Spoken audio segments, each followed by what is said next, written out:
Malipayong dayong kilom-kilom Subo, Kabisayan ug Mindanao, uban ni Dr. Iris ug ni CB diri sa Bukirang Barangay sa Kasili sa Konsolasyon kini si Leo Lastimosa.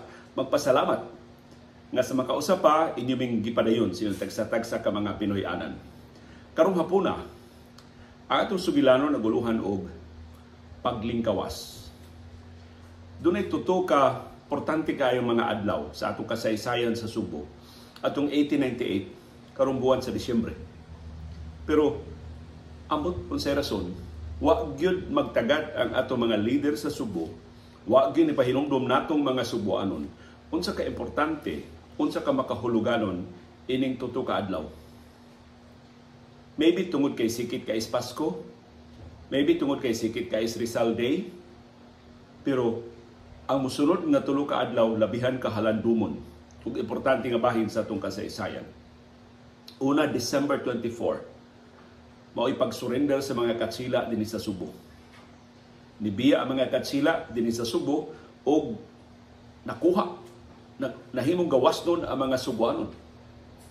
If only for how many weeks sawa pamubano sa mga Amerikanhon. Pero dihay gamay bintana between December and 1898 and February 1899. Na ang Subo giduma sa mga Suboanon. Na mga Suboanon may hawod sa Subo. Nga way mga langyaw. Nilaya sa mga katsila, wa pa moabot ang mga Amerikanhon.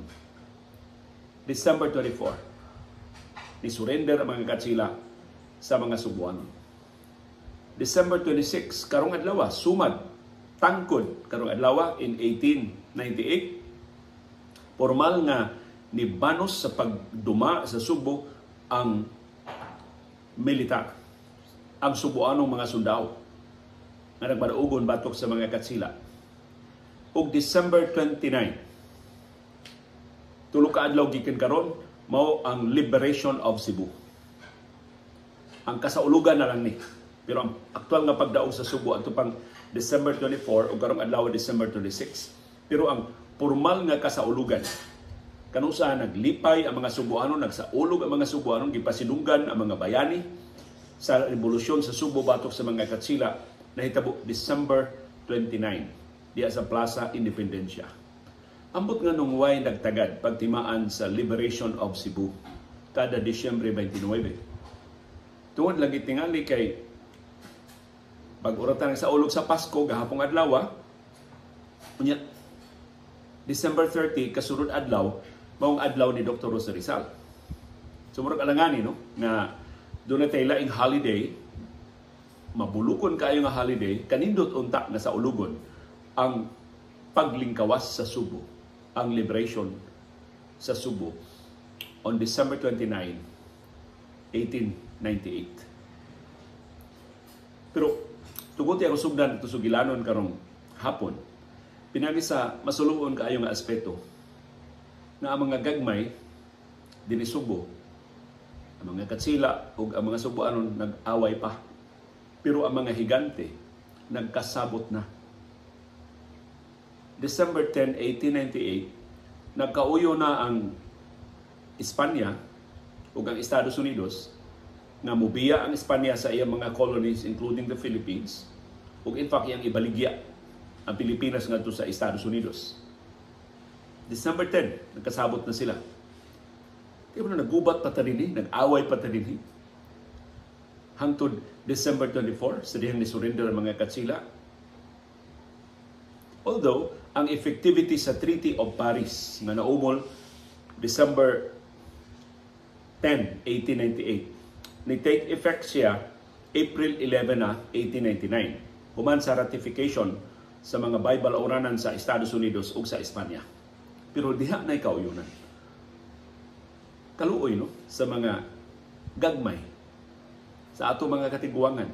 Wa intawon sila ideya nga pila ka semana sa wa pa mo surrender ang mga katsila, ni uyo na ang mga katsila nga i-surrender ang Pilipinas ngadto sa Estados Unidos.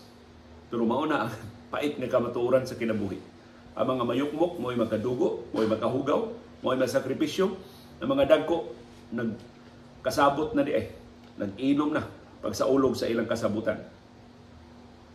Ang sentro ni ini tulo ka adlaw nga kalihukan mao ang usa ka katsila nga nahimong dakong leader sa Subo, si Pablo Ruiz Mejia.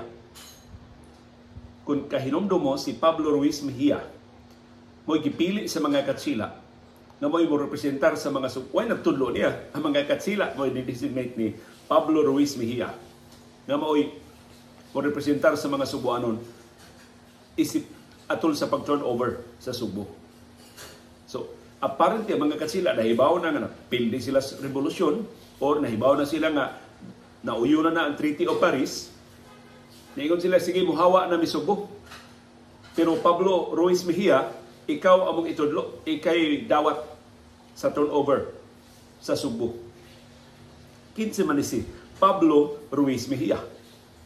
Ang ato nang nahibawan niya, na Spanish mestizo ni siya, diha siya magpuyo o diha siya maminyo sa Naga, sa lungsod sa Naga, karon siyudad sa Naga sa habagatang Subo.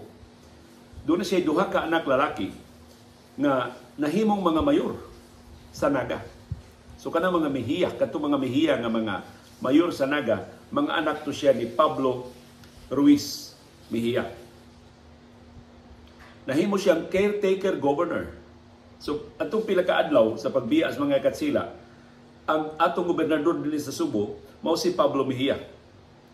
Kay nibiya na lagi sila Disyembre 24 ni adto na sa Zamboanga ang mga katsila. Ang Governor General sa Subo ni atong higayuna si General Adolfo Montero mo'y nipili ni Pablo Ruiz Mejia nga mao'y mudawat sa Cebu government transition ngadto na sa mga Subuanon. Gihimo ni Disyembre 24, 1898. Duha ka adlaw ang nilabay. Niadtong adlaw, kanino itong taog i-commemorate ni nato, pero bispiras man sa Pasko. December 24, 1898, gipaubos ang Spanish flag diha sa Fort San Pedro. Timaan sa pagsurrender sa mga katsila sa mga Subuanon. Pero nagduka atong audience na si CB Girl. So may kalingawan sim, para magkagwa malingaw na kalingkaws ng Subo gikas mga katsila. Human sa pagbiya sa mga katsila on December 24, 1898, ang army sa Republic of Cebu. So, for a while, the Republic of Cebu. Ang atong kasundaluhan ni Sud sa Subo. Wala naman mga katsila ni Sud sa Subo, December 26. So, puno sa paniguro. Puno sa pangusisa ang kasundaluhan gipanguluhan ni General Arcadio Magsilom. Di ba nilitan? Wa ba ta ilara nga ni biya na ang mga katsila? So naabtan silang duha ka adlaw, una na kumbinser nga ni biya na gyud ang mga katsila o nga nisud na sila sa Subo December 26, 1898. Tangkod karong adlaw atong 1898. Nisud na sa Subo ang kasundaluhan sa Republic of Cebu, gipanguluhan ni General Arcadio Magsilom.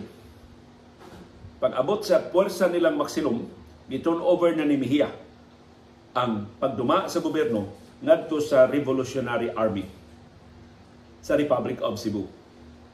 Ug niadtong higayuna ang Republic of Cebu, ang Revolutionary Government gipanguluhan ni Luis Flores. Ato gipasidunggan ang Dan L. Flores diya sa Barangay Pasil sa Cebu City.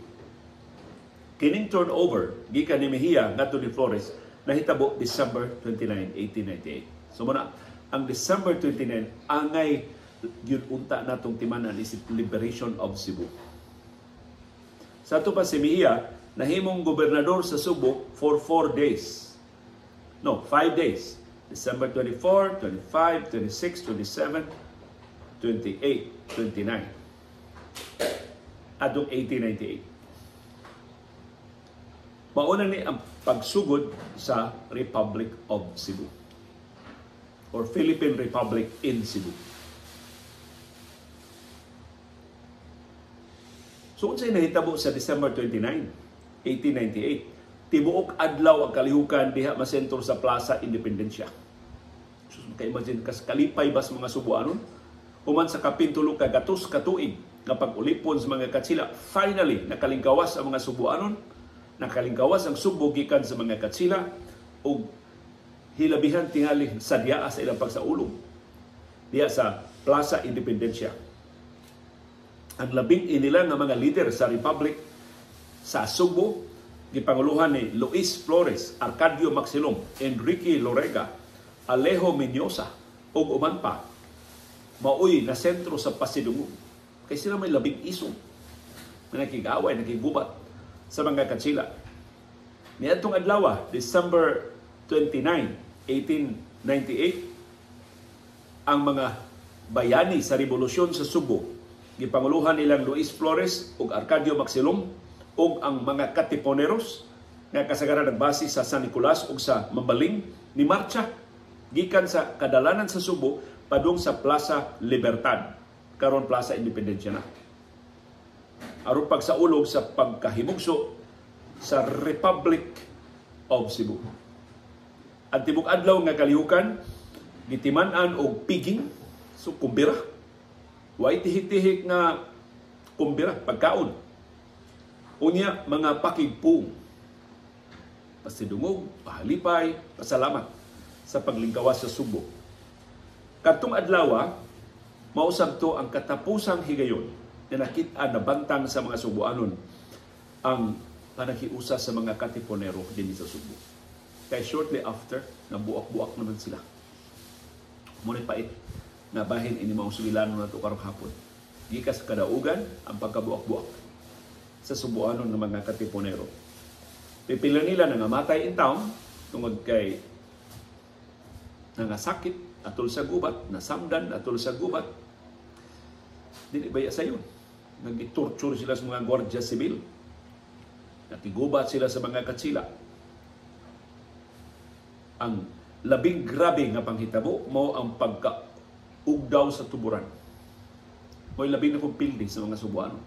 Tungkol sa kaisog ni Arcadio Maxilom o siya mga igsuon, gi-bombardiyuhan sa mga katsila ang tuburan, nagbusba ang tuburan. Noong tuburan karon wa na mga tigbayon sa karaang tuburan. Lahi sa Karkar, na nikakak ang Karkar, o ni nakigudsabo sa mga katsila pagpatay nila ng kilat, nabuhi pa ang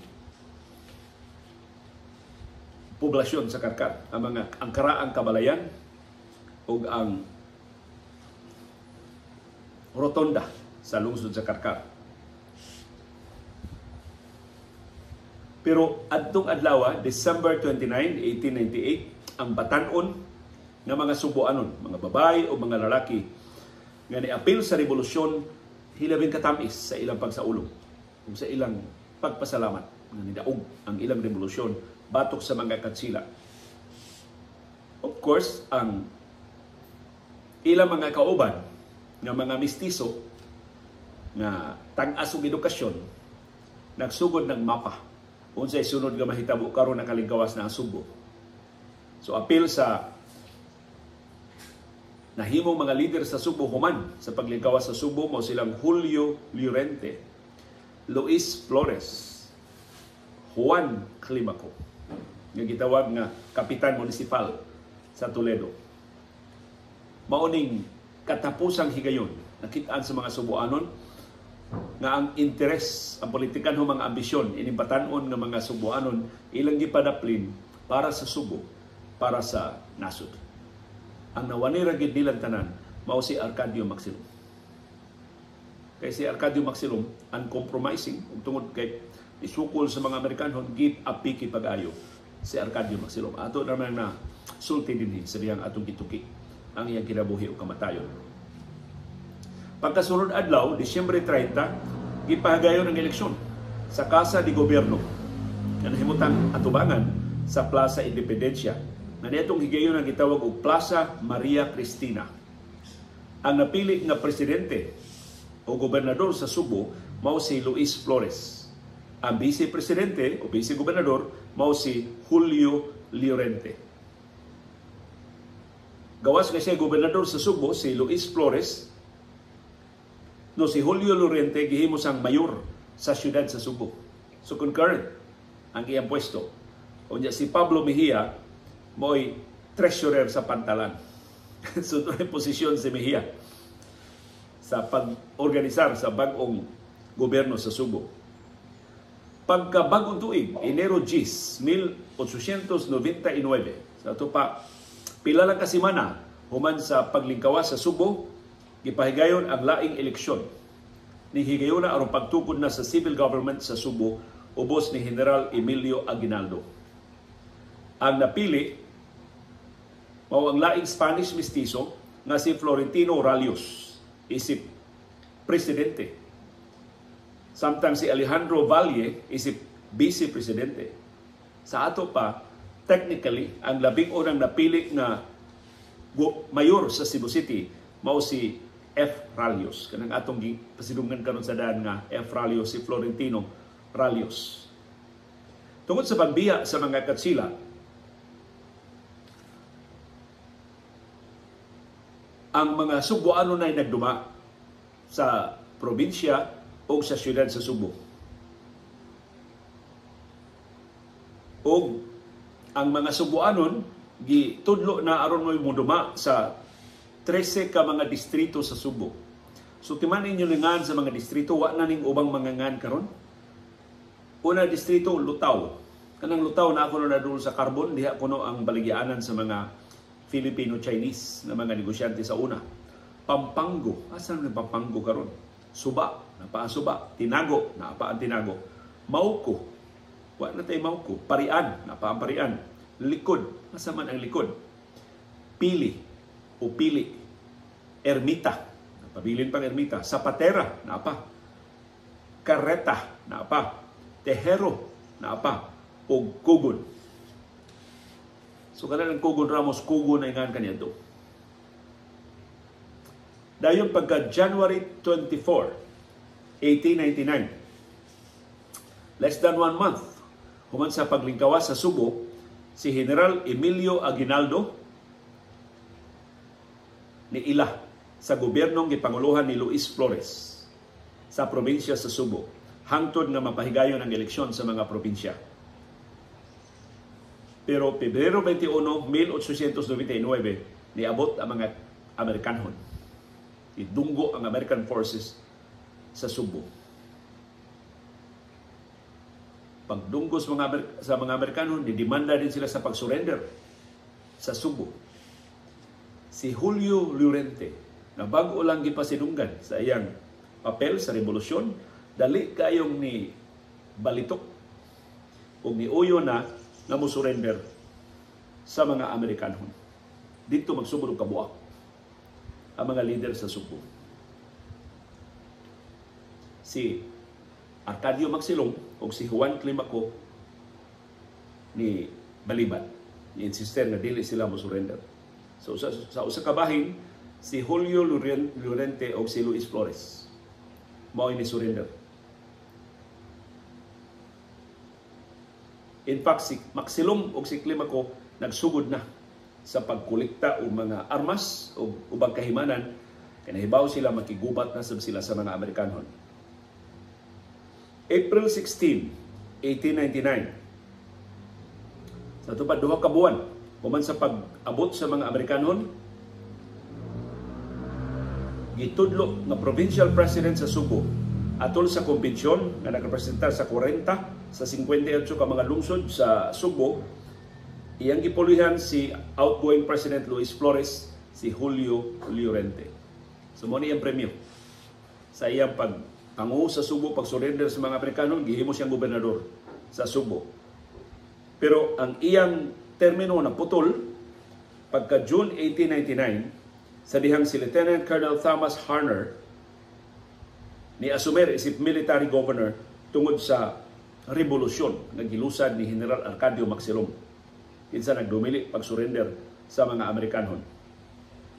Pagka Mayo 4, 1899, si Julio Llorente ni issue og advisory ngadto sa mga Subuanon nga dili pahatagon og kwarta, dili pahatagon og pagkaon ngadto sa grupo ni Magsilong. Ug ang opisina ni Magsilong isip hepe sa kapulisan sa Subo gi-abolish. Wa na trabaho si Magsilong. Pagka June 11, 1899, nahitabo ang pagpatay ni Pablo Mejia. So, wa kayo ma-emphasize sa kasaysayan, pero ang mga Subuano nasuko pagayo ni Pablo Mejia, ni Julio Llorente, o kauban katong nagkikonsabo sa mga Amerikanon. Labi na gid ni Pablo Mejia. Mauning adlaw, June 11, 1899, gi-assassinate si Pablo Mejia. Ang nakapait, ang nagsugo siyang assassination, o laing leader sa katipunan din sa Subo nga si Pantaleon de Rosario. So kana atong gipasidong na karon og P. de Rosario, siya nagsugo nga i-assassinate si Pablo Mejia. Way klaro mga detalye kinsa ginagpatay ni Pablo Mejia, pero sa pagtuon ni nga akong nakuha gikan nila ni Jubers, ni Professor Barsales, ni Aning Anul Mongaya, naghimo siya pagtuon ini para sa lungsod sa Naga, katong naghimo og libro sa mga lungsod o syudad dinhi sa Subo ang Cebu Provincial Government. Ilang nasubay, ang ilang tinubdan mao si Jovito Abellana. Kay si Jovito Abellana naghimo og libro. Niya naisgutan ni ang assassination ni Pablo Mejia. Usa sa mga nahimong kahimanan pagpatay ni Pablo Mejia mao ang babay nga leader sa mga revolusyonaryo sa una, si Hilda Vistil, taga Mambaling. Tagsara mga babae na hilambigit sa revolusyon, pero si Hilda Vistil, usas mga batanong Subuanon, Cebuana, nga ni alsa batok sa mga katsila. Ang atraso ni Mejia, kay siya gitudlo nga caretaker sa mga katsila pagday nilang layas dinhi sa Subo. Sigon ni Jovito Abellana, si Hilda Vistil nahimong lookout sa pagpatay ni Pablo Mejia. So giplano gito ang pagpatay ni Pablo Mejia. Nya ang lookout aron mukumpiyansa silbi si Mejia kay babae si Hilda Vistil. Ang order sa pagpatay ni Mejia gikan ni Pantaleon de Rosario, giluwatan ngadto sa mga katipuneros. Nawa makadawat ni Mejia kay para nila si Mejia unsa may natampo anis revolusyon nganong kalit man siya sikat. Nganong gihatagan mo ganinong pwesto tagduma na sa pantalan ka mabungahon sa pantalan sa Subo. So para nila illegitimately appointed si Mejia. Wa gid siya katungod. Kaya wag siya hago, wag siya sakripisyo para sa revolusyon. Yes. Spanish mestizo pa dyan. So para nila si Mejia wag gilami. So ilang gipapatay. Ang gihinganlan ni Jovito Abellana siyang libro na gisugo ni Pantaleon de Rosario pagpatay ni Pablo Mejia mao si Pedro Abella na nagdasa angga nga bula.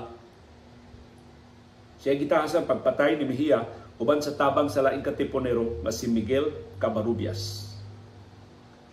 So si Councilor Bob Cabarrubias doon na kay parente, Councilor Bob nga assassin. Si Bula o kini si Abella naniid na ni Pablo Ruiz Mejia, nagkuyog og ni Julio Llorente atong gabi sa June 11, 1899. Ang duha ng lakaw gikan sa bahay ni Mejia, Diaz-Dan Magallanes, padung sa bahay sa anak babae ni Mejia sa tiilan sa Forbes Bridge. Kanang gitawag na sa unang taytayan sa pahina. Karon Forbes Bridge na. Si Abella, si Bula, nakaila ni Pablo Mejia. Kay pamilyar man siya sa managsilingan man sila sa pahina. Tagadiha man si Abella. Unang pagkakita ni Mejia kang Abella, wa siya mahibong. Eh para niya, mga katipunero man sila, nag surveillance niya, niid niya sa palibot. So asan mahibong si Pablo Mejia nga kuyog ni Bula Abella, ang iyang mga higala nga silang Miguel Cabarrubias at taga San Nicolas o si Norberto Gonzales. Mga alas 8 sa gabi atong June 11, 1899, si Pablo Mejia o si Julio Llorente niabot na sa Pinoy-anan sa anak ni Mejia. Yas ilan sa Taytayan. Way laing tao dito sa bay, gawas sa mga katabang, kay ang mga sakop sa pamilyang Mejia, nangadto silang asyenda sa Naga.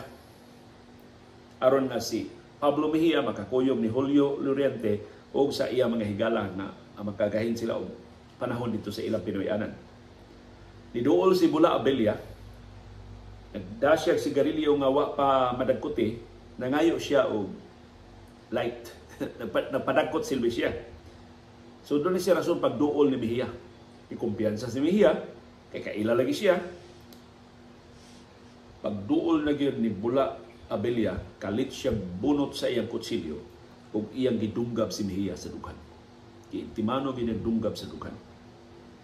Si Julio Llorente, pagkakita si tabo ni Ikyas, nakaikyas si Julio Llorente. Wa siya maunsa. Si Mejia namatay pagkasunod adlaw. So naintimano gyud si Mejia. Wa siya mamatay diha pagkasunod adlaw na si Mejia nga namatay. So sa ito pa namatay si Mejia June 12, 1899. Sumad sa adlaw sa kaugalingon sa Pilipinas. Si Hilda Vistil nag-serve nga lookout o siya sad mo ni facilitate aron nga makagawas sa Pinoy-anan sa mga Mejia doon sa Pahina Bridge sa dihang nahuman na pagpatay si Pablo Mejia. So muna papel ni Hilda Vistil. Interesado ko mahibaw ining Hilda Vistil kay human sa panghitabo daghan pa kay siya o mga gilusad ng mga kalihukan para sa revolusyon ini sa Subo. Tagsaon batan-on nga babae. Wa ba mahatagi og kredito siya dako kay papel sa revolusyon dinhi sa Subo. Pagka April 18, 1901, duha ka tuig humamamatay si Mejia, ang Philippine Commission nagtukod na sa mga civil governments dinhi sa Subo. O ilang gitudlo si Julio Llorente nga gobernador sa Subo. Gitudlo kuyog ni Llorente silang Leoncio Alburo, isip secretary, Fred Young, isip treasurer, James Case, isip supervisor, o Miguel Lugarta, isip fiscal. Si Julio Llorente, wa hinon magdugay sa pwesto, pagpahigayong eleksyon, napildi man siya, nibiya siya sa Subo, tungod sa kahadlok na siya isunod pagpatay ni Mejia. Kaya mga katipunero nagdumot ni Llorente nanong iyang gipasagdan silang maksilom o sikli makong mao na lang nagigubat sa mga Amerikanon.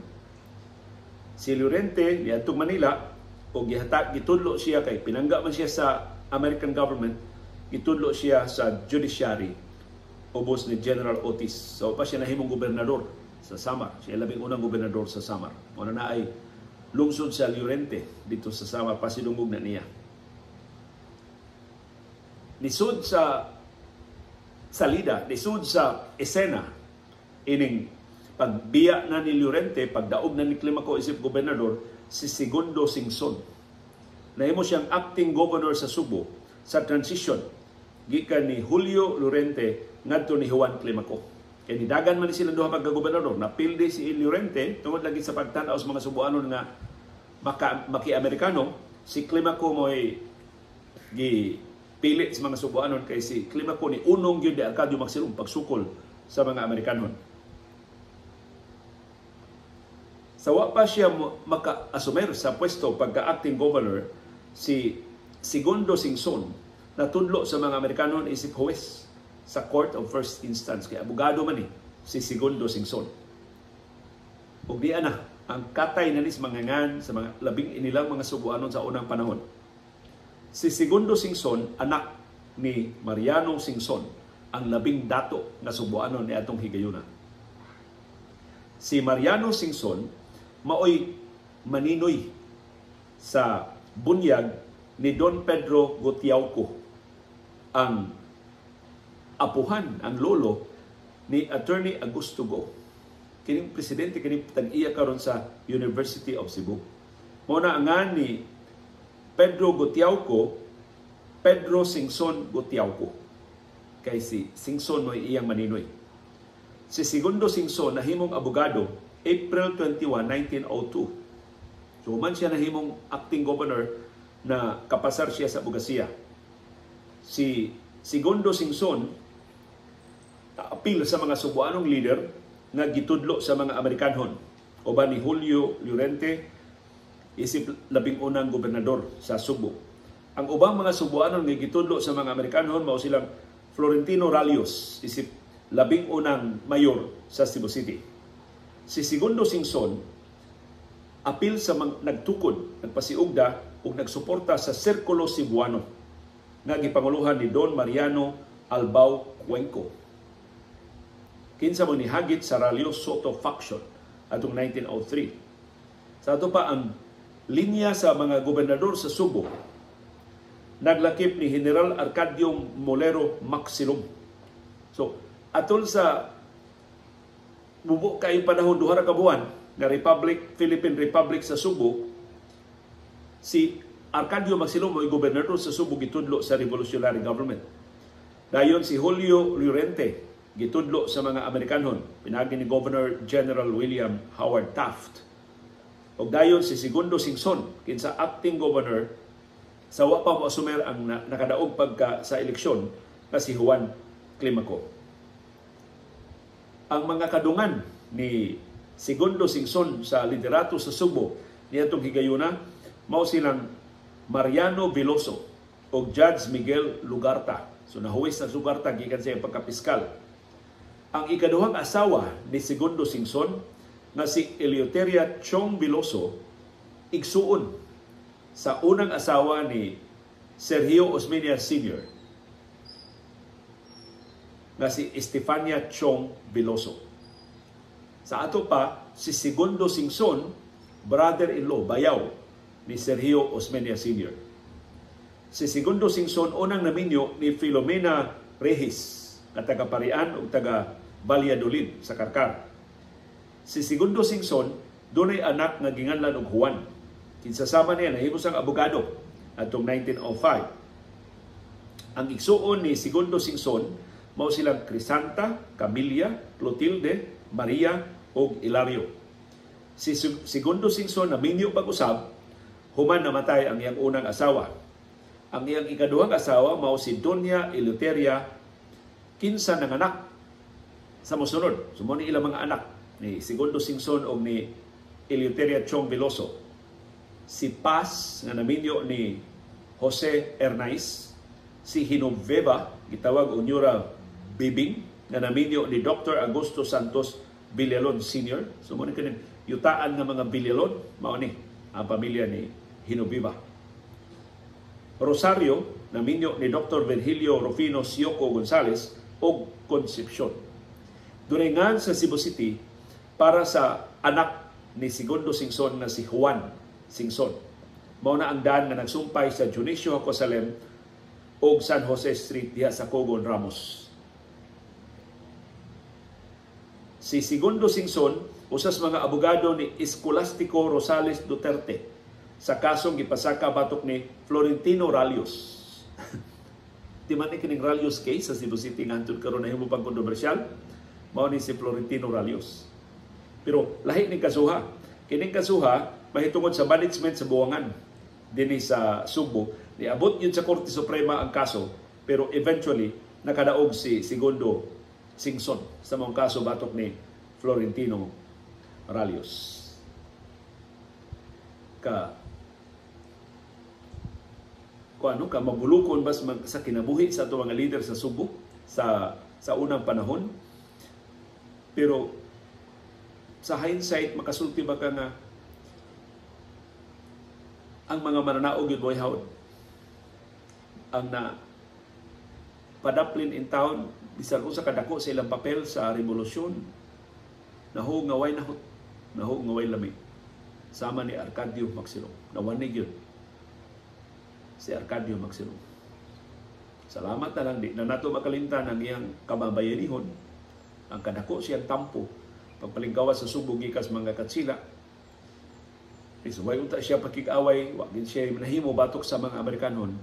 pinagian ng dako kayong daan nagi pa sidungog para niya ang General Arcadio Maxilong Avenue, ang kani Mango Avenue diya sa Midtown sa Cebu City.